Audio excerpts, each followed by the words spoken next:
नीति भन्दा पनि नियत खराब भएर चाहिँ समस्या आइरहेको हो कि भन्ने पनि मत त छ नि। भोट चाहिँ जनताले हाले, तर जनताले तिमी मेरो जनप्रतिनिधि बनिदेऊ भनेको हो र। अहिलेको हाम्रो व्यवस्थामा राजा बाहेकको राजतन्त्र कायम रहेको भन्ने नै हो एक किसिमले। यसो के फरक भयो? राप्रपा भनेकै नेकपा हो, साझा विवेकशील भनेकै नेपाली काङ्ग्रेस हो भनेर साझा विवेकशीलले नेपाली काङ्ग्रेसमा भोट हाले होइन राजचन्द्रले। अब राजेन्द्र महतोको पार्टी भनेकै नेकपा हो, किनकि नेकपाले निर्देशन दिएर भोट हालेर जिताएको हो।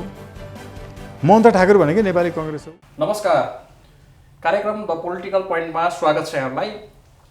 पोलिटिकल पोइन्टको आजको अङ्कमा स्वतन्त्र राष्ट्रिय अभियानका संयोजक एवं अधिवक्ता स्वागत नेपालसँग समसामयिक राजनैतिक विषयवस्तुमा केन्द्रित रहेर कुराकानी गर्नेछौँ। सर्वप्रथम स्वागत सरलाई, स्वागत गरेँ कार्यक्रममा। एकदम धेरै धेरै धन्यवाद तुलसीजी। अब अहिले चाहिँ यहाँहरू स्वतन्त्र राष्ट्रिय अभियान भनेर देशव्यापी एउटा अभियान पनि चलाइरहनु भएको छ। खास गरेर राजावादी र संसदवादी दुवै अतिवादको विरुद्ध हाम्रो जागरण जारी छ भन्ने खालको। जागरण हाम्रो त अहिले अब प्रतिकारै हो। संसदवादी र राजावादी दुवैसँग प्रतिकार गर्दै आउँछौँ। एकदमै प्रतिकार गर्दैछौँ, हामी प्रहार पनि गर्दैछौँ। यो प्रहार हामीले चाहिँ प्रतिकार र प्रहार चाहिँ कसरी हुन्छ, कुन माध्यमबाट गर्नुहुन्छ? पहिलो प्रहार हामीले आजभन्दा 10 वर्ष अगाडि गऱ्यौँ।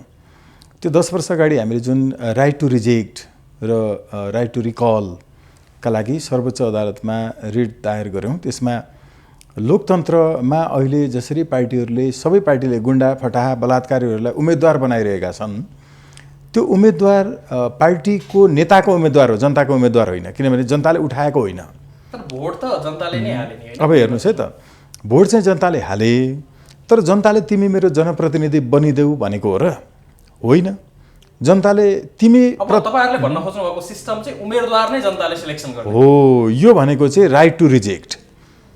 हामीले अहिले फटाहाहरूमध्ये कम फटाहालाई मात्रै भोट हालेको हो। किनकि हामी अहिलेको व्यवस्था भनेकै कम फटाहालाई बाध्य भएर भोट हाल्ने व्यवस्था हो। किनभने तपाईँले उम्मेदवारै गलत छ, म निर्वाचन चाहिँ मान्छु तर यो उम्मेदवार चाहिँ मान्दिनँ भन्न पाउने व्यवस्था छ र? काङ्ग्रेसले एउटा फटाहालाई उठाइदिन्छ, एमाले अर्को फटाहालाई उठाउँछ, त्यो राजपा साजपा कसले अर्को फटाहालाई उठाउँछन्। त्यो मध्ये कम फटाहा कुन होला जस्तो लाग्छ? तपाईँ त्यसलाई भोट हाल्नुहुन्छ। तर म भोट हाल्न चाहन्छु, उम्मेदवार सही उठाऊ। तिमीले उठाएका उम्मेदवारहरू गुन्डा फटा लुच्चा बलात्कारी छन्, उम्मेदवार सही उठाऊ, मेरो हस्तक्षेप त्यहाँ गर्छु भनेर जनताले भोट हाल्न पाउने व्यवस्था छैन। उम्मेदवारलाई नै बहिष्कार गर्नुपर्छ। सर्वोच्चले नेगेटिभ भोटिङको लागि पनि मार्ग प्रशस्त गरेको थियो। नेगेटिभ भोटिङ भन्दा राइट टु रिजेक्टका लागि होइन, it's a type of negative voting too. तर त्यो भन्दा पनि के हो भने हामीले निर्वाचनको प्रणालीलाई व्यवस्थित गरेर उन्नत बनाउन सकेनौँ भने यो गणतन्त्र होइन। किनकि republic that doesn't mean only the absence of the monarch. राजाको अनुपस्थिति मात्रै गणतन्त्र होइन है। गणतन्त्र हुनका लागि यो उन्नत लोकतन्त्र नै हुनुपर्छ र उन्नत लोकतन्त्रमा राइट टु रिकल हुन्छ, राइट टु रिजेक्ट हुन्छ, नेगेटिभ भोटिङ हुन्छ, डेमोक्रेटिक ट्याक्सेसन सिस्टम हुन्छ र अदालती प्रहरी हुन्छ। अनि त्यहाँ दुई दलीय व्यवस्था हुन्छ। जनताले सोझै भोट हालेर जिताएर आफ्नो मान्छे पठाउँछन्। सरकार अहिलेको हाम्रो व्यवस्थामा राजा बाहेकको राजतन्त्र कायम रहेको भन्ने नै हो एक किसिमले। एकदमै appropriate terminology that you used. अहिले तपाईँले भन्नुभएको यो जुन वाक्यांश प्रयोग गर्नुभयो, अत्यन्त नेपालको राजनीतिलाई सुहाउँदो वाक्य प्रयोग गर्नुभयो। राजा बिनाको राजतन्त्र, अहिले त्यही भएको छ। अब तपाईँहरूको अभियानले चाहिँ राजा बिनाको राजतन्त्रबाट हामीलाई वास्तविक लोकतन्त्रको अभ्यासतिर लैजाने हो। यसलाई एडभान्स डेमोक्रेसी, उन्नत लोकतन्त्र। तपाईँले उन्नत लोकतन्त्र, लोकतान्त्रिक प्रणाली जस्तो तपाईँ जुन चाहिँ गाडी चढ्नु होला, मोटरसाइकल चढ्नु होला, अर्को सवारी साधन चढ्नु होला, तपाईँले त्यसको वार्षिक रूपमा जुन कर तिर्नुहुन्छ नि, हो त्यो करले सडकको खाल्डो पूर्णमै खर्च हुनुपर्छ है। त्यो पैसा 18,000 20,000 कति तिर्नुहुन्छ, जति तिर्नु होला त्यो रकमले सडकको खाल्डो पूर्णमै खर्च भएको तपाईँले डेटा हेर्न पाउनुपर्छ। त्यो रकमले जनप्रतिनिधिले तलब खान पाउनुहुन्न। हो यो डेमोक्रेटिक ट्याक्सेसन सिस्टम। देशैभरि चुरोट बिक्रीबाट र रक्सी बिक्रीबाट आएको रकमले जो एउटा व्यक्ति धनी भइरहेको छ, त्यो करबाट चाहिँ गरिबीको रेखामुनिका मान्छेहरूको निःशुल्क स्वास्थ्य उपचार हुन्छ।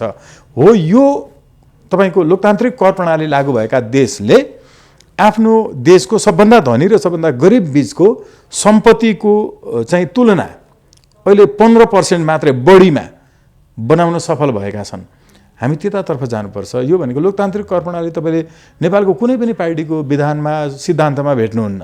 अब यो हामीले यतातिर नेपालको पार्टी अब जुनसुकै पार्टीहरू जुनसुकै व्यवस्थामा अब यहाँहरूले भने जस्तै राजावादी अथवा संसदवादी दुवै समयमा पार्टीहरूले तपाईँले अहिले त प्रतिबद्धता नै गरेनन् अथवा विधानमै उल्लेख गरेनन् भन्नुभयो। सबैभन्दा ठुलो समस्या चाहिँ विधानमा उल्लेख गर्ने अथवा नीति बनाउने त्यसलाई कार्यान्वयन नगर्ने समस्या देखिन्छ। यहाँ त अहिलेको व्यवस्थामा सामान्य जनताको नजरबाट हेर्दाखेरि नीति भन्दा पनि नियत खराब भएर चाहिँ समस्या आइरहेको हो कि भन्ने पनि मत त छ नि।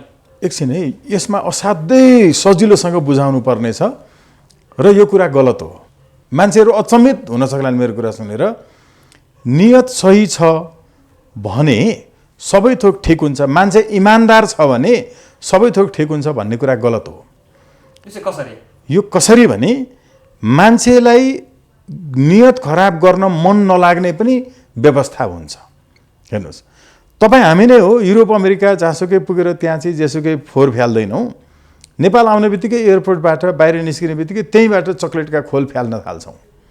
किन? हामी नै हो। हामीलाई यहाँ किन यो गर्छौँ, त्यहाँ किन गर्दैनौँ?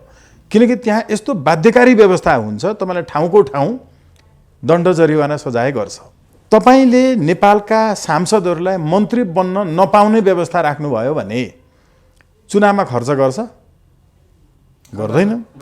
अहिले नेपालको मूलभूत रूपमा भ्रष्टाचार भनेकै सांसदहरूले चुनाव जित्दा भएको खर्च चुनाव जितेपछि असुल उपर गर्ने र अर्को चुनावको लागि फेरि लड्नलाई नयाँ खर्च बटुल्ने।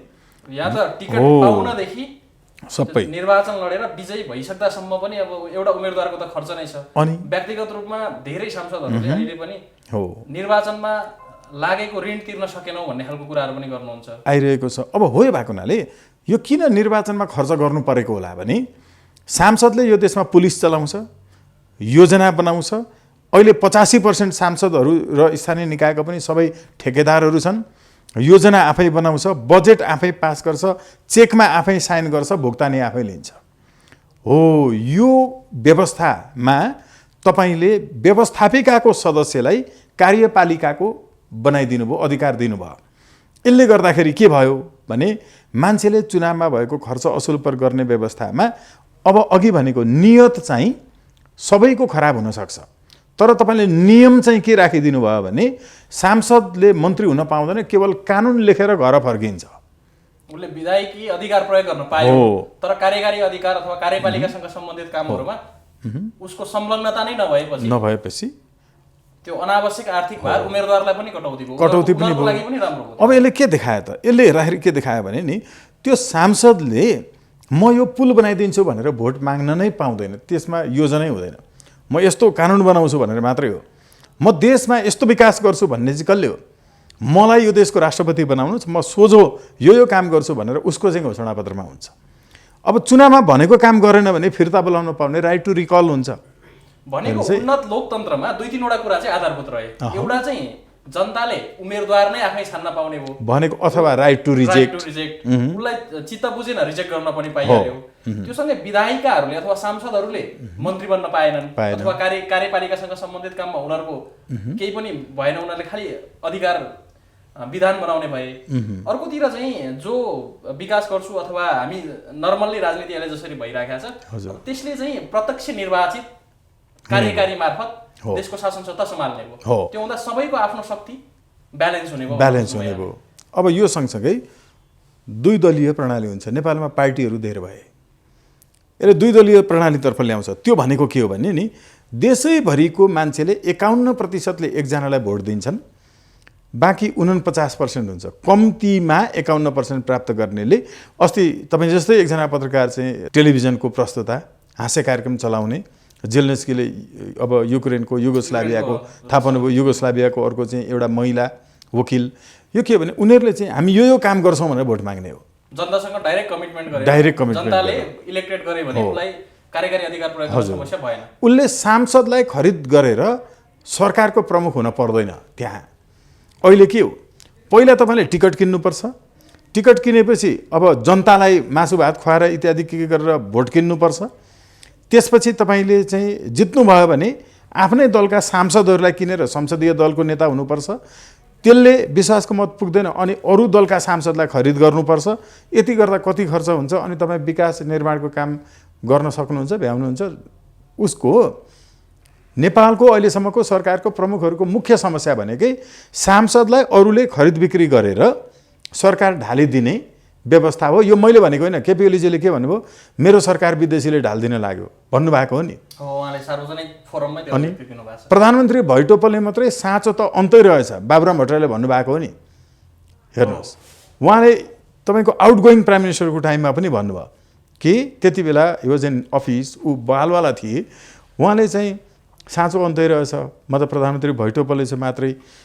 यो भनेको के हो भने हाम्रो अहिलेको व्यवस्था नै के हो भने विदेशीले सरकार सांसदलाई खरिद बिक्री गरेर ढाल्ने व्यवस्था हो कि भनेको अहिलेको नेकपा भित्र देखिएको विवाद पनि त्यही हो, सांसदको खरिद बिक्रीसँग जोडिन्छ। एउटा सांसद खरिद बिक्री, अर्को अब यहाँभित्रको उहाँहरूको आफ्ना केही चाहिँ रोगहरू छन्, व्यक्तिको शरीरमा हुने रोगको मैले कुरा गरिनँ, त्यो बाहेकका रोगहरू छन्। यी रोगहरू भनेको चाहिँ फरेन इन्जेक्टेड कारण त्यो नै हो। अब जस्तो यति बेला पूर्ण बहुमतको झन्डै प्राविधिक रूपमा त 2/3 नजिककै सरकार छ। हाम्रो पुस्ताले अब पहिलो पटक 2/3 सरकारबाट शासित हुने अवसर पनि पायौँ, त्यसका आफ्ना पाटा होलान्। अहिले यो व्यवस्थामा उहाँहरूले जसरी कमिटमेन्ट गरेर आउनुभयो सुशासनको, विकासको, अब आर्थिक वृद्धि दरको कुरा, तर अब त्यसले पनि नदिने भनेको हाम्रो सिस्टममा समस्या हो र यो सिस्टमलाई नै बदल्नुपर्छ भन्ने कुरा चाहिँ जनतालाई बुझाउन कसरी सकिएला त? पहिला यहाँबाट बुझाउन सुरु गर्नुपर्छ। अहिलेसम्म भ्रम चाहिँ मिडियाले फैलायो कि यो 2/3 सरकार हो भन्यो, नजिक भने पनि बहुमतको पनि होइन यो सरकार। यो व्यवस्थालाई संसारको सबै देशको राजनीति शास्त्रको विश्वविद्यालयहरूले यसलाई अल्पतन्त्र भनेर पढाउँछन्, यसलाई स्वल्पतन्त्र भन्छन्, अङ्ग्रेजीमा यसलाई ओलिगार्की भन्छ, OLIGRACHY। यो ओलिगार्की भनेको के हो भने मलाई यो संसदमा एकजना मात्र यस्तो सांसद देखाइदिनुहोस् जसले आफ्नो निर्वाचन क्षेत्रको बहुमत ल्याएर जितेको होस्। बहुमत भनेको कति हो? 151 त होला, 51 त होला। कुनै निर्वाचन कुनै पनि छैन सांसदहरु हाम्रो अहिले, कुनै निर्वाचन क्षेत्रमा कुनै सांसदले 51% ल्याएर जितेको छ? छैन। जब एउटा पनि मान्छेले बहुमत ल्याएर जितेको छैन, उसले धेरै मत चाहिँ अरूको भन्दा ल्याएको, एउटा निर्वाचन क्षेत्रमा 10 जना उम्मेदवार हुन्छन्, 9 जनाले हार्ने हो, एकजनाले जित्ने हो। त्यो जितेको एकजना भन्नेले कति ल्यायो? हारेका 9 जनाको भोट एउटा डालोमा हाल्नुहोस्, जित्ने एउटाको एकातिर राख्नुहोस्। जित्नेको भोट अहिले 19% देखि 21% मात्रै छ एकजना सांसद, एकजनाको। अनि 19% ल्याएर बहुमत हुने, 19% ल्याएर जित्ने भनेको हाम्रो व्यवस्थालाई संसारका सबै देशका राजनीति शास्त्रका विश्वविद्यालयले यसलाई ओलिगार्की भन्छन्, अल्पतन्त्र भन्छन्, स्वल्पतन्त्र भन्छन्। यो अल्पमतको शासन हो, कहाँ बहुमतको हो। हामीले मिडियाबाट पनि यो भनिदिनु पर्यो कि यो व्यवस्था झुक्क्यानमा पार्ने व्यवस्था हो। यो व्यवस्था पुरै धोखाधडीपूर्ण र षड्यन्त्रपूर्ण। यो हेर्नु हुने तपाईँका सबै दर्शकहरूले एकचोटि छातीमा हात राखेर हेरिदिउन्। आफूले भोट हालेको उम्मेदवारलाई जसले जित्यो भनेर भन्नुभयो, उहाँले त्यो निर्वाचन क्षेत्रको कति % भोट ल्याउनु भयो र हार्ने जति सबैको एक ठाउँमा जोड्दा कति हुन्छ, अनि थोरै मत ल्याएर धेरैलाई शासन गर्ने हो। यो व्यवस्था भनेकै जहिले पनि त्यो के को टाउको राखेर के को मासु बेच्ने भन्ने, म त मासु पनि बेच्नु हुँदैन भन्छु, होइन।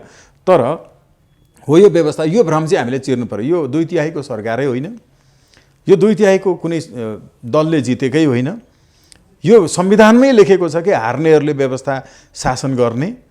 यो संविधानले नै तपाईको बाटो दिएको छ कि विदेशीहरूले हाम्रो देशको सरकार चलाउने। त मैले भनेको होइन, हाम्रै देशको प्रधानमन्त्रीले भनेको हो र संविधान हेर्दा पनि त्यस्तै देखिन्छ। अब हामी राजाविहीन राजतन्त्र, यहाँकै भाषामा भने मैले राजाविहीन राजतन्त्रको यो बाटोबाट उन्नत लोकतन्त्रतर्फ जानको लागि चाहिँ फेरि पनि त यो जानुपर्ने त जनतामै होला। यहाँहरूलाई पनि अब यो सिस्टमलाई नै मान्दिन, यो सिस्टम क्रस गरेर जान्छु भन्ने त होइन होला।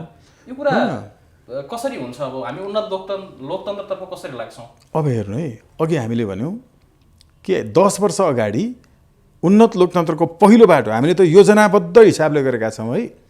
10 वर्ष त हामीले हरेक काम यो सिस्टममा परिवर्तन, अदालतको आदेश बमोजिम हामी सङ्घर्षमा छौँ, हामी क्रान्तिमा छौँ, हामी सडक आन्दोलनमा छौँ, हामी मिडियामा छौँ, सबैतिर छौँ। यसमा हामीले जे काम गरिरहेका छौँ यो अहिले कोही राज्यले प्रतिबन्ध भनेर लगाएको शक्तिको भन्दा हामीले तुलनात्मक रूपमा, गुणात्मक रूपमा र साङ्ख्यिक रूपमा पनि बढी उपलब्धिमूलक केही चाहिँ दस्तावेजहरू तयार गरेका छौँ। त्यो दस्तावेज भनेको हरेक राज्यका अङ्गहरूले मान्ने गरिकन, मान्न बाध्य हुनुपर्ने गरिकन, यिनीहरूले नमानेपछि अब यहाँ अनपेक्षित खालको पनि तपाईँको हस्तक्षेप र प्रहार हुन्छ। किनकि हामीले जे भन्दै आएका छौँ उन्नत लोकतन्त्रमा लानका लागि त्यो त अदालतले निर्देशन गरेको कुरा हो, निर्देशनात्मक आदेश दिएको छ। हामीले हालेका रिटहरूमा हो त्यो विषयमा हामीलाई प्रतिबन्ध लगाउन सक्दैन सरकारले, किनकि अदालतले आदेश गरेको छ। संयुक्त राष्ट्रसङ्घसम्मदेखि लिएर तपाईँको विशाल नेपालका मुद्दाहरूमा हामी नै होइन लागेर गरेका बहस पैरवीमा अदालतले आदेश दिइसकेका छ। विशाल नेपालको मुद्दा अन्तर्राष्ट्रिय अदालतमा लानका लागि योग्य रहेछ, किन लगेनौ कारण देखाऊ भनेर अहिले सरकारले भनेको छ। हामी त यो हैसियत राखेर चाहिँ लिगल हस्तक्षेप गरिरहेछौँ नि त। अब यसमा हामी अन्तर्राष्ट्रिय अदालतसम्म जान पनि यो सरकारले रोक्न सक्दैन, हामीलाई छेक्नै सक्दैन। हामी जान सक्छौँ, यसले हामीलाई रोके पनि इन्टरनेसनल हाम्रो चाहिँ मतलब त्यो खालको एउटा बौद्धिक स्ट्रेन्थ राखेका छौँ। अब बरु उनीहरूलाई अहिले अप्ठ्यारो परिरहेको छ, त्यसकारण हाम्रो हरेक गतिविधिहरूलाई पक्राउ गर्ने, म्याद थप्ने, अहिलेसम्म तपाईँको 15 वर्षको चाहिँ जेल सजायको माग राखेर कुनै पनि अभियन्ताहरूलाई चाहिँ मुद्दा चलाइएको थिएन। हामीलाई चाहिँ चलाए, भित्र राखे होइन। यद्यपि सर्वोच्च अदालतले हामीलाई न्याय दियो। यो भनेको के हो भने हामीले यस्तो खालको वातावरण तयार गरिरहेका छौँ कि दस्तावेजीकरणका हिसाबले यसबाट अब न राज्य बाहिर जान सक्छ, बाहिर जाने प्रयत्न न हामीलाई प्रतिबन्ध लाउन सक्छ, हामीलाई दमन गर्न सक्छ। तर अहिले 37वटा देशमा शाखा भइसकेका छन्, सबै जिल्ला कमिटीहरू बनिसकेका छन्, सबै गाउँपालिका र नगरपालिकाको कमिटीहरू बनिसकेको छ, अब वडाको कमिटीमा छ। भनेको के भने हामी संस्थागत रूपमै सङ्गठित रूपमै आन्दोलनको विचारको गुणात्मक हिसाबले विकास गरिरहेका छौँ। अब एउटा केन्द्रीय तहको एउटा लेयरको नेतृत्व भूमिगत हुनुपर्ने हुनसक्ला, ओभरग्राउन्डै केही साथीहरू रहेर केही अर्धभूमिगत हुन सक्नु पर्ला, किनकि अदालतको आदेश पनि नमानेपछि त हामीले अर्को बाटो पनि जानुपर्ने हुनसक्छ। त्यो भएको हुनाले लिगल बाटोबाट पनि हामी एकदमै हाम्रो सुपथ भन्छ नि सही बाटोमा छौँ। हामी आन्दोलनको हिसाबले पनि वैधानिक आन्दोलनमा छौँ र सरकारले प्रतिबन्ध लाउन सक्ने स्थिति छैन। अब यो सबैबाट जनताले बुझेर चाहिँ हामी वास्तवमा लोकतन्त्रमा पुग्नुपर्ने रहेछ है। Right to recall, right to reject, यो तपाईँको चाहिँ उन्नत लोकतन्त्र, प्रत्यक्ष प्रजातन्त्रका विशेषताहरू, अदालती प्रहरी होइन, यो विशेषतायुक्त प्रणालीमा चाहिँ हामी जानुपर्छ। बाटो छ सजिलो। अब केही दिन अगाडि ट्रान्सपरेन्सी इन्टरनेसनलको ग्लोबल करप्सन ब्यारोमिटरले नेपाललाई चाहिँ एसियाकै भ्रष्ट देश भनेर घोषित गर्यो। त्योसँगै देशको कार्यकारी अधिकार सम्पन्न प्रधानमन्त्री आफै भ्रष्टाचारको संरक्षक भनेर कोड नै गर्यो। केही वर्ष अगाडि मलेसियाका तत्कालीन प्रधानमन्त्री नजिब रजाकलाई पनि यस्तै किसिमको अभियोग लागेको थियो। उनले पनि एकजना मन्त्रीको संरक्षण गरेका थिए अथवा केही अपचलन गरेका थिए भन्ने कुरालाई मलेसियाको स्थानीय कानुन अनुसार नै उनी सत्ताबाट हटिसकेपछि कानुनी कारबाही भयो र उनी आज जेलमा छन्। तर अब यो दोस्रो पटक हो ट्रान्सपरेन्सी इन्टरनेसनलको रिपोर्टलाई हेर्ने हो भने पनि एसियाको लागि। अब यसले चाहिँ के असर गर्छ? सरकारको प्रवक्ताले त आज अब यो ट्रान्सपरेन्सीको यो रिपोर्ट नै गलत हो, उसले अनावश्यक अथवा विश्वासयोग्य छैन भन्ने कुरा गर्यो। यसलाई चाहिँ कसरी हेर्नुहुन्छ यहाँले? त्यो विश्वासयोग्य छैन भन्ने मान्छेको विश्वसनीयता के हो? जोहरू गुन्डागर्दीबाट, हत्याबाट, आतङ्कबाट आएका छन्, जसको जीवनभरको योग्यता भनेकै ढाँट छल गर्ने हो, अपराध बाहेक केही गरेको छैन। अब यिनीहरूले भनेको कुराको विश्वसनीयता हुनुपर्ने, अनि राष्ट्रिय अन्तर्राष्ट्रिय विज्ञहरू, बौद्धिकहरू, प्राज्ञिकहरूले वैज्ञानिक तपाईँको चाहिँ अनुसन्धान र परीक्षणबाट निकालेका निष्कर्षहरू हो। यस्तै निष्कर्षहरू पहिला कविहरूले, लेखकहरूले, अनुसन्धानकर्मीहरूले निकालेका निष्कर्षहरूलाई उडाएको कारणले आज मुलुक यहाँ आइपुगेको हो। प्राज्ञिक व्यक्तित्वहरूले चाहिँ गरेका अनुसन्धानहरूका निष्कर्षहरूमा अनदेखा गरेको कारणले हामी यहाँ आइपुगेका हौँ। अब अहिले यो रिपोर्टलाई तपाईँको चाहिँ विश्वसनीय छैन, यो गलत हो भनेर भन्ने मान्छे सही हो कि होइन अब पत्याइन्छ। पात्रताले पनि अर्थ दिन्छ। देशको कार्यकारी अधिकार सम्हालेको अब सूचना तथा सञ्चार मन्त्रालय सम्हाल्नु भएको मन्त्रीज्यूले भनेको कुरा माने पनि नमाने पनि त्यो मान्नु त पर्छ नि, फेरि हाम्रो बाध्यकारी कुरा पनि हो एक किसिमले। त्यसमा भलै फरक मत राख्न सकिएला होइन, यहाँले सही भन्नुभयो, किनभने मन्त्रीसँग त स्ट्रेन्थ छ नि त, उहाँसँग त शक्ति छ, त्यो आधिकारिकता छ नि त, आधिकारिकता छ। उहाँले भन्नुभएको कुरा हामी समाचारमा ल्याउन बाध्य छौँ। तर यसले सँगसँगै के देखाइरहेको छ भने मान्छेहरू हाँसिरहेका हुन्छन्। अब यस्तो खालको वैधानिकताको दाबी गरेर र आधिकारिकताको दाबी गरेर केपी ओलीले उहाँले भ्रष्टाचारै गर्नुभएको छैन उहाँ त भ्रष्टाचारीको मुखै हेर्दिन भनिरहनु भएको छ भनेर गोकुल बाँसकोटाले सञ्चार मन्त्री तत्कालीन, हामी कुनै समय सँगसँगै पत्रकारिता गर्थ्यौँ, उहाँले चाहिँ भ्रष्टाचार गरेकै छैन होइन भनेर प्रधानमन्त्रीले भन्दा पनि अख्तियारले बयान त लिइरहेछ त। भनेको प्रधानमन्त्रीको बोलीको दम हुँदो रहेछ त, प्रधानमन्त्रीको बोलीमा विश्वसनीयता हुँदो रहेछ त।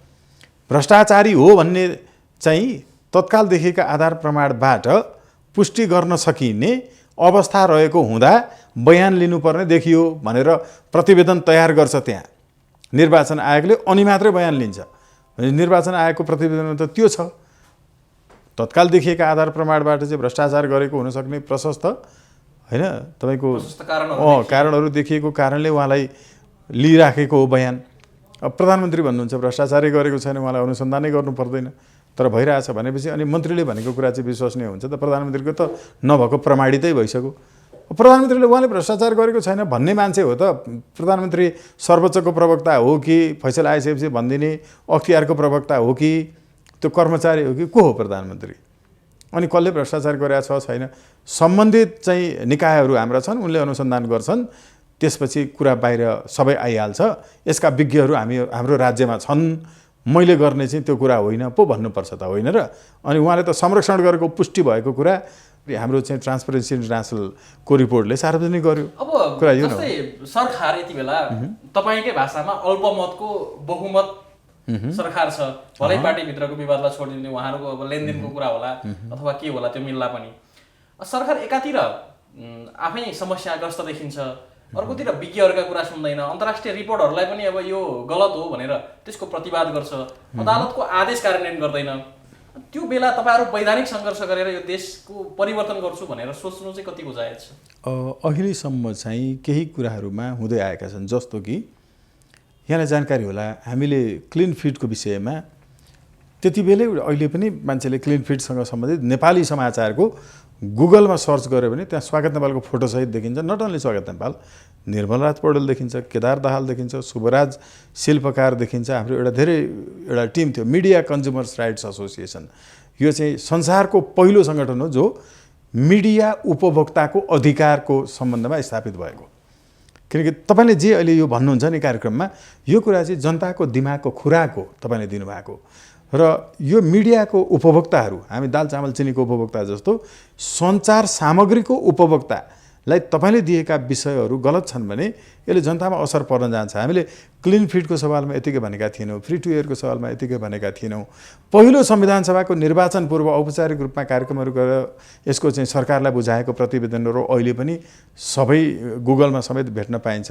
अहिले भर्खर हिजो आज साथीले सेयर गर्दै हुन्छ, त्यति बेला उठाएको कुरा आइरहेको छ त, भइरहेको छ त, होइन? यही भन्दाखेरि हामीले त्यति बेला मान्छेले पङ्गु भने राइट टु रिकलको कुरा, रिजेक्टको कुरा गर्दा मान्छेहरूले पागल भने ठुल्ठुला विद्वान अधिवक्ताज्यूहरूले, वरिष्ठज्यूहरूले कहाँ यो कानुनी पागलपन हो भन्नुभयो। त्यति बेला हामीले चाहिँ यसको समाचार बनाइदिनुहोस् न भनेर रविन्द्र मिश्रज्यूहरूलाई भनेको, कहाँ यस्तो हुन्छ स्वागतजी अहिले नेपालमा भनेर बनाउनु भएन। बाबुराम भट्टराईज्यू प्रधानमन्त्री हुनुभयो, होइन? गएर मैले चाहिँ निर्देशनात्मक आदेश विधेयक ल्याइदिनुहोस् न, कानुन नभएको हुनाले हामीले नगरेको भनेर निर्वाचन आयोगले जवाफ दियो, कानुन बनाऊ भनेर सर्वोच्चले भनेको छ, कानुन बनाउने विधेयक ल्याइदिनुहोस् भनेको। यस्तो हुँदैन स्वागतजी यो भन्नु। अहिले रविन्द्र मिश्रजीको पार्टी उहाँको र हाम्रो चाहिँ बाबुराम भट्टराईज्यूको पार्टी दुवैले आफ्नो पार्टीमा यो विचारहरू राख्नु भएको छ। भनेको के भने यस्तो विषयहरू हामीले चाहिँ इन्कर्पोरेट गरेर त्यति वर्ष अगाडिदेखि लिएर आएका कुराहरूले अहिले क्लिन फिडले त सरकारले कानुनी मान्यतातर्फ लिएर आयो, रोक्न नसक्ने भएको कारणले ल्यायो नि। भनेको हामीले जे एजेन्डाहरू लिएर आएका छौँ, कतिपय एजेन्डा चाहिँ गर्नै सक्दैन। जस्तो 51% सरकार बनाउने हो भने आफै भड्कालामा जान सक्छन्, तर के भोलि स्वागत नेपालले 51% तत्कालै भोलि चुनाव भयो भने आउँछ त? आउने अरू नै होला नि त। तर थिति बसोस् न यो देशमा, स्थायी सरकार बनोस्। हाम्रो देशमा बनेका सरकारहरूको मूल समस्या के हो? त्यो तपाईँको समस्या हो, मेरो समस्या हो, यो देशको समस्या हो, युवाहरूको समस्या हो। त्यो समस्या हामीले सरकार बनाउनेहरूलाई नै सहयोग गर्न खोजेको के हो भने तिमीले सरकार बनाइसकेपछि सांसद खरिद बिक्री गरेर विदेशीले सरकार ढालिदिन्छु भन्न नपाओस् न मेरो देशको प्रधानमन्त्रीलाई, मेरो देशको जनमतबाट 51% दिएर सरकार जसले बनायो हो उसले त जनमत भन्दा अरू विकल्प नै भएन, अरू विकल्पै भएन। अनि हो यो युज गरेर पब्लिकले फिर्ता बोलाउने सक्यो त्यो भन्दा बाहेक अरू कुनै व्यवस्थाले पनि सरकार ढल्ने सम्भावना चाहिँ सकेन। एउटै कुरा भनेको इम्पिचमेन्टको व्यवस्था हो हैन। अब यो व्यवस्था चाहिँ प्रयोग गर्न त्यति सजिलो छैन। त्यसैले अघि भनेको के भने हामीले केपी ओलीलाई, अर्को कसलाई इत्यादिलाई गाली गर्ने होइन, यिनले यो व्यवस्थामा गर्न सक्ने यति नै हो। हेर्नुहोस् तुलसीजी, तपाईँलाई प्रधानमन्त्री बनाइदियो भने पनि तपाईँले योभन्दा केही पनि गर्न सक्नुहुन्न, यो व्यवस्था रहुन्जेल। किनकि तपाईँले जे गर्न खोजे पनि किन होला सोच्नुहोस् त, पुरा राष्ट्रवादी ठानेकोले विदेशीलाई नागरिकता दिने, अहिले शरणार्थीको तपाईँको चाहिँ मान्यता सबैलाई दिने विधेयक उसमा आइरहेछ। हेर्नुहोस्, यसमा हाम्रो यो कोमल ओलीदेखि लगायत अरू धेरैले चाहिँ विदेशी सबैलाई नेपालमा चाहिँ भोटिङ राइट बाहेक सबै अधिकार दिनुपर्छ भनेर भने। अस्ति शरणार्थीको मान्यता दिनु भनेको रोजगारीको अधिकार पनि दिनु हो। हेर्नु, अलिअलि कानुन पढेका छौँ हामीले, त थाहा छ होला, यही पढाउँछौँ होइन। अब हो, यो प्रधानमन्त्रीले जनताबाट चुनिएपछि विदेशीको हितका लागि काम गर्नुपर्ने बाध्यता के छ हो, त्यो बाध्यता तपाईँ र मैले बुझिदिउँ न। त्यो बाध्यता उसलाई नहुने व्यवस्था ल्याउँ न। त्यसले त यिनलाई नै सजिलो हुन्छ नि त, भोलि मै भइहाल्ने त होइन। अब किन अभियन्ताहरू सबैले र नयाँ खुलेका दलहरूले पनि यो व्यवस्था ल्याउँ भन्दैनन्?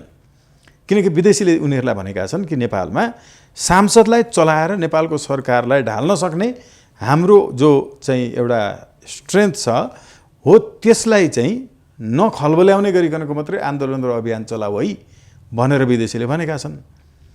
अथवा 51% डाइरेक्ट जसले ल्याउँछ उसले मात्रै गर्नुपर्छ भनेर भन्ने हो भने मेरै चाहिँ आउँदैन, मैले किन यो एजेन्डामा जाने? आफूलाई केन्द्रमा राखेर यति स्वार्थी बन्ने जोसुकै आओस् न भनेको हामीले सोचे जस्तै सोचेर गरौँ न। जनतालाई बलियो बनाउने कुरा हो, देशलाई बलियो बनाउने कुरा हो। तर यो व्यवस्थाभित्र चाहिँ यो सम्भावना छैन कुनै पनि हालतमा। केपी ओलीजीले गर्न सक्ने यति मात्रै हो। जस्तै अब केपी ओली नेतृत्वको वर्तमान सरकार पनि त अब यहाँले भने जस्तै अल्पमतकै बहुमतको सरकार मान्ने हो भने पनि यति बेला उहाँ चाहिँ सरकार जोगाउनकै लागि दौडधुप गरिरहनु पर्ने, अथवा केही सूत्रहरूलाई हवाला दिँदै यहाँ त अब विभिन्न दूतावासका कर्मचारीहरू दौडिराखेका छन् सरकार जोगाउन र गिराउनलाई, अथवा विदेशीहरूको दौडधुप बढिराखेका छ पछिल्ला दिनमा, त्यस्तै पनि देखिन्छ। अर्कोतिर सैन्य कूटनीति पनि सँगै बढिरहेको जस्तो लाग्छ। अब यो चाहिँ रोकिन्थ्यो भन्ने यहाँहरूको एजेन्डा एकदमै। विदेशी हस्तक्षेपको पहिलो माध्यम भनेकै अहिलेको नेपालको यो शासकीय स्वरूप हो, अहिलेको नेपालको हाम्रो राजकीय सत्ताको प्रकृति हो। यो भनेकै के हो भने विदेशीलाई रिझाएर मात्रै नेपालको सरकार चलाउन सक्ने, व्यवस्था टिकाउन सक्ने। महेन्द्रले त तपाईँको अहिले विवादित भइरहेको ठाउँबाट सैनिक टुकडी चाहिँ ठ्याक्क 2017 साल पुस 1 गते चाहिँ पञ्चायत आएको थियो। 18 सालमा हो नि त, त्यहाँबाट अरू सबै 14वटा हटेर अहिलेको ठाउँबाट इन्डियन आर्मी नहटेको कारण उनले त्यो इन्डियन आर्मी यति चाहिँ नहटाइदेऊ, हामी पञ्चायत चाहिँ तिम्रो टिकाइदिन्छौँ, यसको विरोधलाई साथ दिन्नौँ भनेको कारणले पञ्चायत व्यवस्था टिकाउन हाम्रो भूमिमा इन्डियन सेना बस्न दिए होइन। तिम्रो सरकार ढाल्दिन्न, नागरिकता विधेयक लिएर आएर हाम्रा नागरिकलाई तिम्रो नागरिक बनाइदेऊ भनेको कारणले त्यसैमा ऊ केपी ओलीले त साटे विधेयक, त्यही हो अस्तिको नागरिकता विधेयकसँग सम्बन्धित। जब जब नेपालमा राजनीतिक परिवर्तन भएको छ तब तब तपाईँको चाहिँ विदेशीलाई नागरिकता दिने कट अफ इयर भन्छ, त्यो एउटा समय बिन्दु चाहिँ निर्धारण भएको छ अहिलेसम्म।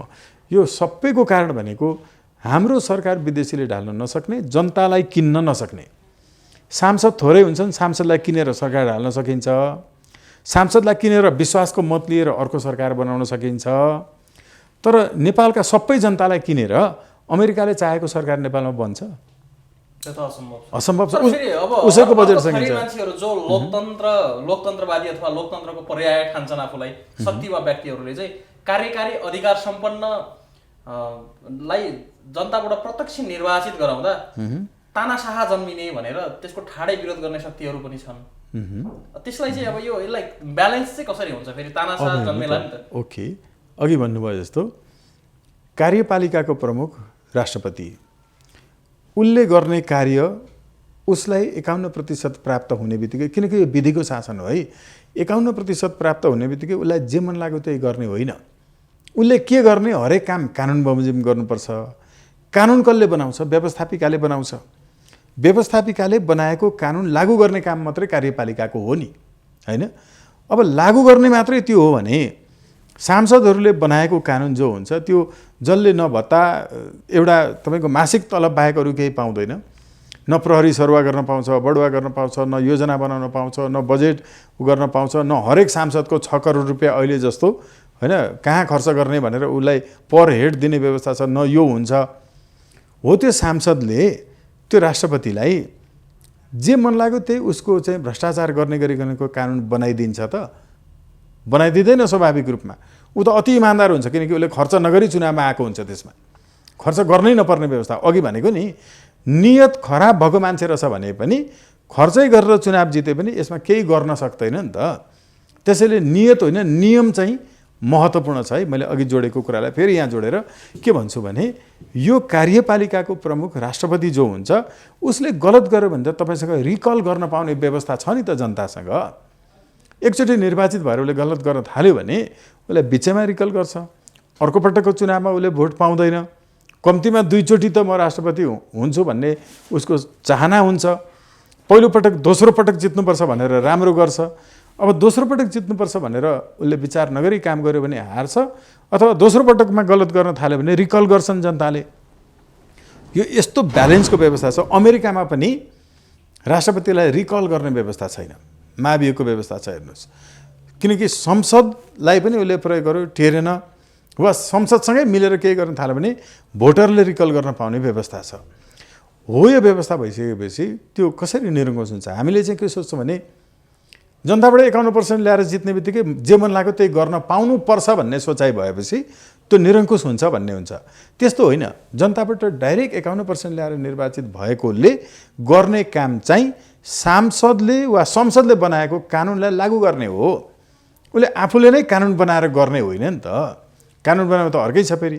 त्यसैले यो सबैभन्दा सन्तुलित व्यवस्था हो है, अमेरिकाको भन्दा पनि एडभान्स। त्यसैले हामीले यसलाई स्वतन्त्र राष्ट्र अभियानले गरेको एडभान्स डेमोक्रेसी, उन्नत लोकतन्त्र यसकारण भनेका छौँ, जहाँ राष्ट्रपतिले आफूले जसलाई मन लाग्यो उसलाई मन्त्री बनाउने व्यवस्था हुँदैन। अमेरिकामा चाहिँ त्यस्तो छ। हामीले प्रजातान्त्रिक व्यवस्था भनेको अहिलेको हिसाबमा अमेरिकाको भन्दा पनि उन्नत प्रजातन्त्र हो। अमेरिकाको त तपाईँको जनताबाट प्रत्यक्ष निर्वाचित होइन नि त। अमेरिकाको अप्रत्यक्ष निर्वाचन प्रणाली नै हो।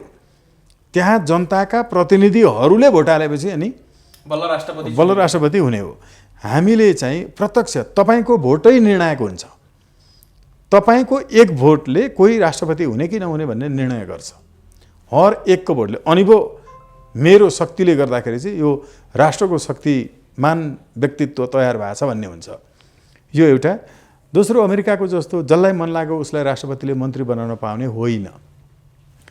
वडादेखि नै, मानौ सञ्चार मन्त्रीको कुरा गर्ने भने वडाको सञ्चार विभागमा बसेको, त्यसपछि पालिकाको सञ्चार विभागमा बसेको, त्यसपछि जिल्ला कमिटीको सञ्चार विभागमा बसेको, त्यसपछि केन्द्रको तपाईँको प्रदेशको सञ्चार विभागमा बस्दै केन्द्रको सञ्चार विभागको अध्यक्ष भएको मान्छेलाई मात्रै सञ्चार मन्त्री बनाउने हो। अब सञ्चार मन्त्री ऊ ठ्याक्क हट्ने बित्तिकै त्योभन्दा मुनिका मान्छेहरू अटोमेटिकल्ली आउँछन्। राष्ट्रपति त एउटा चुनिने हो। अहिले तपाईँको अमेरिकाको संविधान हेर्नुभयो भने के छ भने, राष्ट्रपतिको निधन भयो भने त्योभन्दा मुनिको उपराष्ट्रपति नै राष्ट्रपति हुन्छ, अर्को चुनाव हुँदैन। त्यो पनि मर्यो, त्यो पनि मर्यो, त्यो पनि मर्यो भने 15 जनाको सूची नै संविधानमा छ अमेरिकाको। हेर्नु हो, यो 14 जना मर्दासम्म पनि अमेरिकी नेतृत्व चाहिँ त्यही हुन्छ। त्यही हुन्छ। 14 जना मर्दासम्म पनि अमेरिकामा राष्ट्रपतिको अर्को निर्वाचन हुँदैन। हामीले गर्न खोजेको यहाँभित्र मन्त्री को बन्ने, अबको 10 वर्षपछि को मन्त्री बन्छ भन्ने कुरो चाहिँ, किनकि पोलिटिक्स पनि करियर हो। हेर्नुहोस्, युवालाई करियर पनि चाहिएको छ। म देशको सञ्चार मन्त्री भएर, परराष्ट्र मन्त्री भएर, सञ्चार मन्त्री बनेर यो काम गर्छु भन्ने उसले कम्तीमा पनि 10 वर्ष अगाडि सोचेर प्लान बनाउन सक्छ। यो व्यवस्थामा हेर्नुहोस्, यसरी गर्ने केही प्र्याक्टिसहरू केही देशहरूले गरेका छन्, सबैमा गरेको छैन। अहिले तपाईँले चाहिँ अमेरिकनहरू लगभग चाहिँ कहिलेकाहीँ उनीहरूले चर्चा गर्छन्, अबको 8 वर्षपछि यो मान्छे रक्षा मन्त्री हुनसक्छ, किनकि ऊ त्यो पहिल्यैदेखि रक्षा सुरक्षामा काम गर्दै आएको मध्येबाटै बनाउने। करियर एम्बेसडरहरूको अहिले संसारका लगभग सबैजसो देशले चाहिँ पोलिटिकल अपोइन्ट गर्नै छोडे राजदूतमा, हेर्नुहोस् करियर एम्बेसडरको रूपमा आएकाहरूलाई मात्रै गर्दैछन्।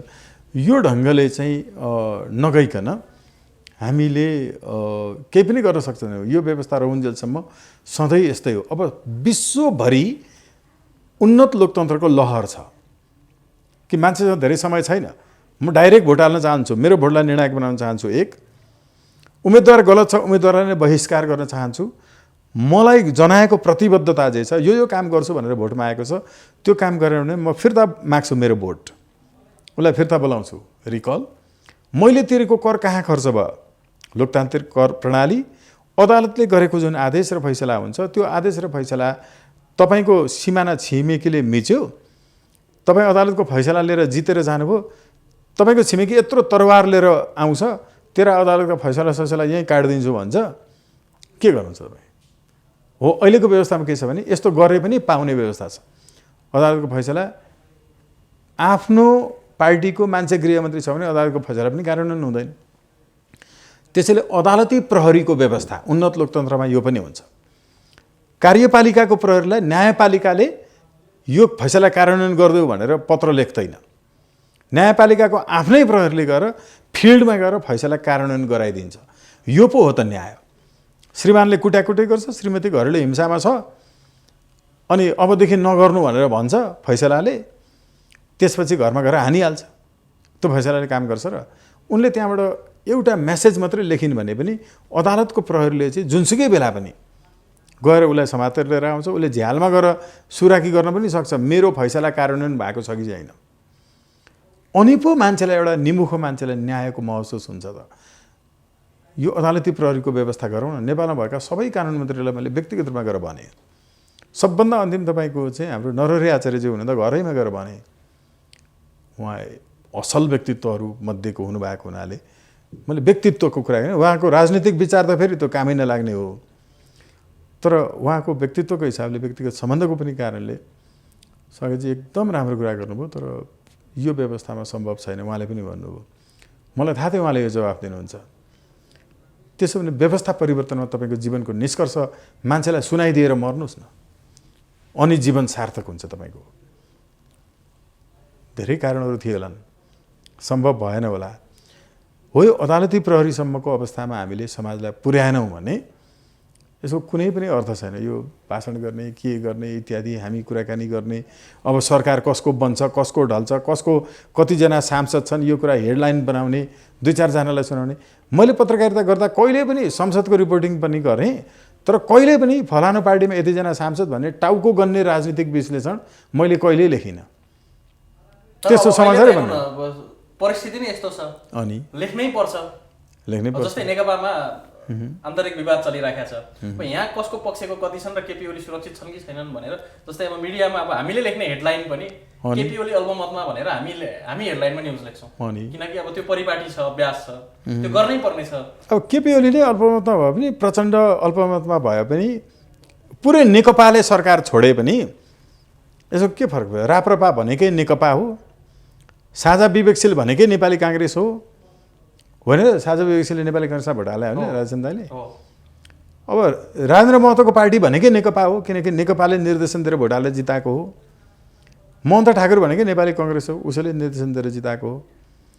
अब उता तपाईँको चितवन हेर्नु भने प्रचण्डले रुखमा, देउबाले हँसा भोट हाले हो। यो सबै जसले जिते पनि हारे पनि, जो प्रधानमन्त्री पनि कुरो एउटै होइन, यो त सबै एक हुने। यिनीहरूको बेग्ला अहिलेको व्यवस्थामा केपी ओली प्रधानमन्त्री भए पनि, माधव नेपाल भए पनि, प्रचण्ड भए पनि, देउबा भए पनि निस्कने आउटपुट चाहिँ त्यही हो, सबै त्यही हो। यिनीहरूको नाम त्यो केपी ओली, देउबा, प्रचण्ड यी होइन, जति विजय गच्छदार महतो छन् नि, यिनको पनि नाम मात्रै फरक हो कि यी मान्छेहरूको, यी एउटै मान्छे हुन्। यी बेग्ला बेग्लै पार्टी नै होइन, यो सबै बेग्ला बेग्लै नाम गरेको एउटै पार्टी हो। किन कुनै पार्टीमा छ अहिले हामीले भनेको कुराहरू, जनताले के चाहेको छ, जनताले अघि भनेको कुराहरू चाहेको छ। यी दलहरूले हामीलाई यो अहिलेको विकृत संसदीय व्यवस्था नै राख्छौँ भनेका थिएन। हामीलाई त जनताले डाइरेक्ट भोट गरेर डाइरेक्ट जनताले नै सरकारको प्रमुख छान्ने हो भनेका थिए। हामीले त्यस्तो भनिएको थियो आन्दोलनमा। पञ्चायत विरुद्ध पनि आन्दोलन गरेर तपाईँको चाहिँ होइन पक्राउ परेको मान्छे म आफै पनि हो, गणतन्त्रको लागि पनि हो। समाचार लेखेको कारणले पक्रेको है, फेरि गणतन्त्रको पक्षमा भयो अरे भनेर प्रचण्डको इन्टरभ्यू गरेको कारणले चाहिँ पक्रियो।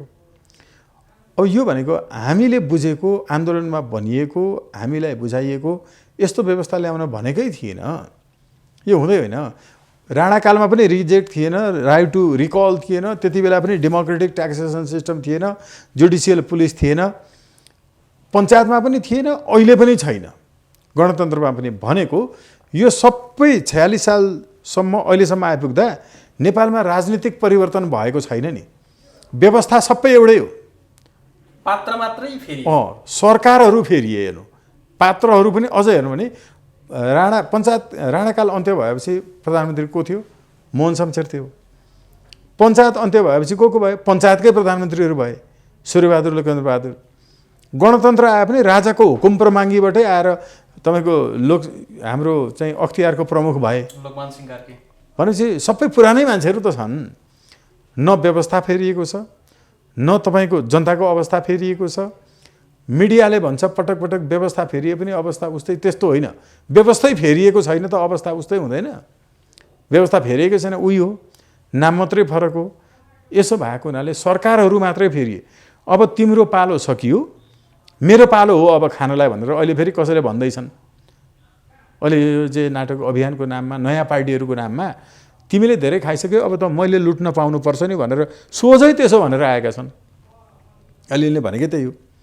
किनकि मूलभूत रूपमा व्यवस्थामा परिवर्तन गर्ने कुरा यिनीहरूले गरेका छैनन्। इमान छैन, इमानको राजनीति, नियत खराब भएका मान्छे छन् भन्छन्, हो तिनीहरूकै नियत खराब हो। किनभने नियत सफा छ भने यो रिकल, रिजेक्ट, जुडिसियल पुलिस, तपाईँको democratic taxation system, two party सिस्टममा जानुपर्छ जसले भन्दैन। उनीहरू सबै नयाँ नामका पुरानै पार्टीहरू हुन्, पुरानै अभियानहरू हुन्। साँच्चैको वैकल्पिक भनेको के हो? यो नेपाल राष्ट्रको सरकार चलाउने मान्छेहरूको मूल समस्या के हो, त्यसको समाधान चाहिँ हामी दिउँ न। यो विरोध होइन है। विरोध चाहिँ तुलनात्मक अध्ययन गर्नु भनेको विरोध होइन, तथ्यको प्रस्तुति भनेको पनि आलोचना होइन। हामीले एकदम विरोध आलोचना गर्दै गर्दा विकल्प पनि हेरौँ न। के छ त? सरकार चलाउनेले कसरी ढुक्क भएर चलाउन सक्छ? सांसदहरू कसरी राम्रो कानुन बनाउनतर्फ मात्रै लाग्न सक्छन्? त्यसको कार्यान्वयन नगर्ने हो भने जनताले त फेरि सांसदले राम्रो कानुन बनायो, राष्ट्रपतिले लागू गरेन भने जनताले फिर्ता बोलाउँदैन? बोलाउँछ। कि जनता त फेरि संसदको पक्षमा हुन्छ नि त, होइन र? यसो भएको हुनाले हामीले यो यस्तो वैज्ञानिक बडा सुसन्तुलित खालको व्यवस्थातर्फ गएनौँ भने यी सबै पुरानै कुरा गर्नेहरू हुन्। मूल त त्यहाँ छ। हो यो कुरा गर्न मान्छे तयारै छैन कि विदेशीले मारिदिन्छ। यी हामीलाई नै देख्नु भने इन्डियन एम्बेसीबाट चाहिँ फोन आएको, धम्क्याएको, तेरा छोरी कुन बाटो हिँड्छन् सब थाहा छ भनेकोदेखि लिएर यहाँलाई त इमेल पनि आयो क्या हो, इमेल आयो, फोन आयो, होइन? त्यो भनेको चौथो पटक थियो। योभन्दा अगाडि मैले सबै स्क्रिनसटहरू राखिदिएको छु। मलाई यति बजेर यति मिनट जाँदा यो नम्बरबाट फोन गरेर यसरी धम्क्या भनेर स्क्रिनसटै राखिदिएको छु। यो त एकदम जगजाहेर छ नि त। त्यस कारण पहिला चाहिँ तपाईँको प्रलोभन दिने, त्यसपछि त्रास सिर्जना गर्ने, त्यसपछि धम्की दिने, त्यसपछि पनि मानेन भने मारिदिने। जस्तो हाम्रो चरणले जो स्वतन्त्र राष्ट्र अभियानको यो धाक धम्की सारा बिहोरिरहेका छौँ। तपाईँसँगले यसरी बोलिरहेको छु चाहिँ कुन दिन स्वागत नेपाल चाहिँ मरेका मरिरहेको भेट्यो अरे वा कसैले थाहा नपाउने मान्छेले गोली हानेर मारिदियो अरे भन्ने कुरो चाहिँ त्यो आउन सक्छ। हेर्नु, किनभने विदेशीहरूले गर्ने यही चरण हो। जो मान्छेले राम्रो ढङ्गले प्रगति गर्दैछ, क्षमता विस्तार गर्दैछ, इन्टरनेसनल लेभलको चाहिँ अध्ययनहरू जो समूहले गरिरहेको छ, त्यसको दस्तावेजीकरण गरिरहेको छ, क्वालिटेटिभ चेन्ज ल्याउन खोजेको छ, हो ती मान्छेहरूलाई अन्तिम चरण भनेको फकाउँदा नलागेपछि उसले मारिदिने हो। अब यो अवस्थाबाट पनि हामीले यो आवाजहरू बोल्न छोड्यौँ भने त अर्को फेरि छिमलले पनि, अर्को समूहले पनि यो आवाज चाहिँ ल्याउँदैन। अहिले मान्छेले बल्ल बल्ल हामीले भनेको कुरामा लाज लागेर देखाउन मात्रै भए पनि right to recall, right to reject हामीले त्यति बेला भन्दा हाँस्ने मान्छेहरू पनि कम्तीमा आफ्ना डकुमेन्टहरूमा राख्न थालेका छन्। यो नै हो नि त बिस्तारै भइरहेको छ। अब मकैको बोट त तपाईँको 3 महिनामा हुर्केर अर्को घोगो फलाएर मर्छ, तर सालको बोट 3 वर्षमा कत्रो हुन्छ? बजारमा मान्छेहरू सस्तो कुरा मात्रै खोज्न दौडिएका हुन्छन्। सबै महँगो चिज खोज्न मान्छेहरू दौडिँदैनन्। हामी महँगोमा बिस्तारोसँग यसलाई गुणात्मक हिसाबले अगाडि बढाउने बाटोमा छौँ र त्यसले अब धेरै नै प्रगति गरिसक्यो। किनकि 37 पुगिसक्यौँ, सबै जिल्ला कमिटीहरूसम्म आइपुग्यो भनेपछि हामी ठिक बाटोमा छौँ। हामी कुराकानीको अन्त्यमा पनि छौँ। जाँदा जाँदै हाम्रो कार्यक्रम हेरेर बसिरहनुभएका दर्शकहरूलाई के आग्रह गर्न चाहनुहुन्छ, के सन्देश दिन चाहनुहुन्छ? म सबैभन्दा मुख्य कुरा चाहिँ अघि भनेको यो मूलभूत विशेषतायुक्त उन्नत लोकतन्त्र र प्रत्यक्ष प्रजातन्त्रको बाटोमा सोचौँ, लागौँ, विचार गरौँ। किनकि यो कसैको विरोध होइन, यो नेपाल राष्ट्रलाई सहयोग गर्ने कुरा हो। कुनै पनि बुँदामा कहीँ पनि हाम्रो incnepal.com छ, त्यसलाई हेरिदिएर कहीँ पनि यो चाहिँ गलत रहेछ भन्ने केही देखाइदिनु भयो भने हामी त्यसलाई तत्कालै सुधार्छौँ। यो साङ्गठनिक कुरा भयो। व्यक्तिगत कुरा चाहिँ के भन्न चाहन्छु भने हामी हरेक खास गरिकन युवा पुस्तालाई जति बेला पनि मोबाइल चलाएर मोबाइल मात्र हेरेर नबसौँ। घरमा बुवा आमा, छोराछोरी हुनेले छोराछोरी, हजुरबा हजुरआमालाई अलिकति आँखामा आँखा जुदाएर बोलेर हेरेर कुरा गरौँ। र सुत्ने बेलामा आफ्नो बुवा आमा हुनुहुन्छ भने आफ्नो बुवा आमाको गोडामा तेल लगाइदिएर मालिस गरिदिएर अनि सुतौँ। बिहान उठ्ने बित्तिकै पहिलो प्रणाम बुवा आमालाई गरौँ र हप्ताको एकचोटि आफ्नो नजिकमा भएको जुन मठ मन्दिर धार्मिक चाहिँ सेन्टरमा विश्वास लाग्छ त्यहाँ जाउँ। बिहान उठेपछि आफूले सुतेको कपडा आफै फोल्ड गरौँ, आफूले लगाएको कपडा आफै धौँ, आफूले खाएको खानाको प्लेट इत्यादि अरू पनि सम्भव छ भने अरू पनि आफै सफा गरौँ। यहाँबाट हामी सुरु गरौँ। यसले हामीले भन्दै गरेको संस्कृति इत्यादि के मासियो भन्ने कुरा यसको संरक्षण हुन्छ। र पहिलो कुरा चाहिँ बुवा आमाको सवालमा हामीबाटै सुधार गरेर अगाडि बढौँ। मेरो चाहिँ सबैप्रति त्यो पहिलो भने पनि अन्तिम भने पनि, किनकि राजनीति इत्यादि यो सबै कुरा हुँदै जान्छ, यसलाई परिवर्तन गर्दै जाने हो। व्यक्तिमा हामीले ल चेन्ज गरेर देखाउँ त, परिवर्तन गरेर देखाउँ त। म त गर्छु, म सम्भव भएसम्म मेरो कपडा आफै धुन्छु, मेरो खाना खाएको थाल म आफै सफा गर्छु। बिहान उठेपछि चाहिँ कपडा म ढिलो उठेँ भने है होइन, अब अन्तिममा म उठ्ने हो बेडबाट भने मैले आफै सफा गर्छु। यो हामी हरेकले गरौँ त। घरमा भएको चेलीबेटीको त्यो दिन आफ्नो चाहिँ अब महिला सदस्यहरूको उहाँहरूको काम कति घट्छ, सबै परिवारले गर्ने बित्तिकै त्यहाँबाट सुरु हुन्छ। हामीले यसलाई हाम्रो आचार संहिता बनाएका छौँ। स्वतन्त्र राष्ट्रिय अभियानको आचार संहिताको मूल आचार संहिताहरू अरू राजनीतिक बाहेक भनेको मैले हो। यो आचार संहिता नमान्नेहरू हाम्रो सदस्य हुन पाउनुहुन्न। स्वतन्त्र राष्ट्रिय अभियानको सदस्य हुन अहिले भनेको यो आचार संहिता उसले पुरा गरेकै हुनुपर्छ। धन्यवाद। समय र विचारको लागि विशेष धन्यवाद।